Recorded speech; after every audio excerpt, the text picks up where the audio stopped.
दोस्तों आज हम सीबीएसई रिपोर्ट की रीडिंग करेंगे एंड सीबीएसई रिपोर्ट को हम डिकोड करेंगे। इसमें तीन चीज़ें की हम रीडिंग देखते हैं, आरबीसी, डब्ल्यूबीसी और प्लेटलेट्स। आरबीसी होती है रेड ब्लड सेल्स। इनमें हम फर्स्ट चेक करते हैं हीमोग्लोबिन। अगर हीमोग्लोबिन का लेवल कम है तो इसे हम एनीमिया बोलते हैं। सेकंड हम एमसीवी मेन कॉर्पुलर वॉल्यूम आरबीसी की साइज़ देखते हैं। अगर आरबीसी की साइज़ 80 फेमिटोलीटर से कम है तो उसे माइक्रोसाइटिक एनीमिया बोलते हैं, जिसका कॉमन कॉज होता है आयरन डेफिशिएंसी एनीमिया। इसमें आरबीसी की साइज़ अननोन होती है और इसे थैलेसीमिया जेनेटिक होता है। इसमें आरबीसी की काउंट इंक्रीज हो जाती है।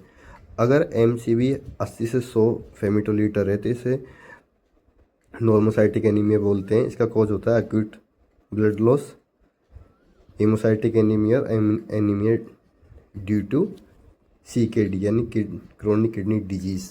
ठीक है। अब तीसरा है एमसीवी।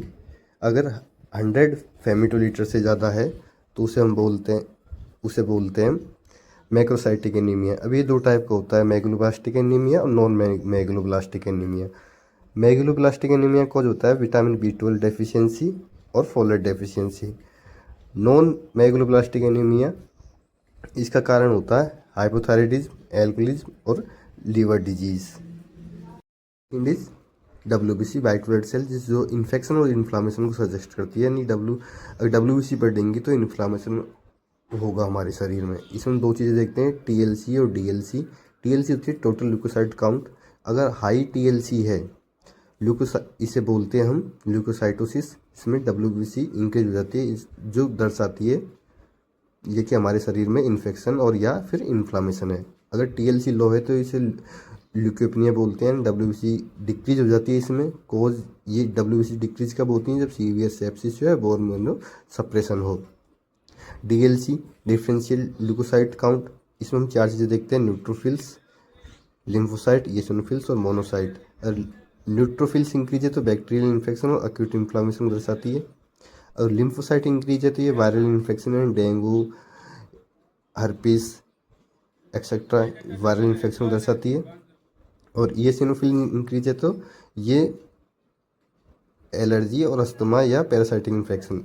और लिम्फोसाइट में वायरल इन्फेक्शन में टीबी भी आता है, अगर टीबी में भी लिम्फोसाइट इंक्रीज मिलेंगी। अब चौथा है मोनोसाइट। मोनोसाइट इंक्रीज होता है तो ये अक्यूट इम्यून डिजीज को दर्शाता है या क्रोनिक इन्फ्लामेशन को दर्शाता है। अब लास्ट वन है प्लेटलेट्स। प्लेटलेट्स चेक करते हैं। प्लेटलेट्स हमारा मेनली काम क्या है इसका, ये ब्लड क्लोटिंग में काम करता है।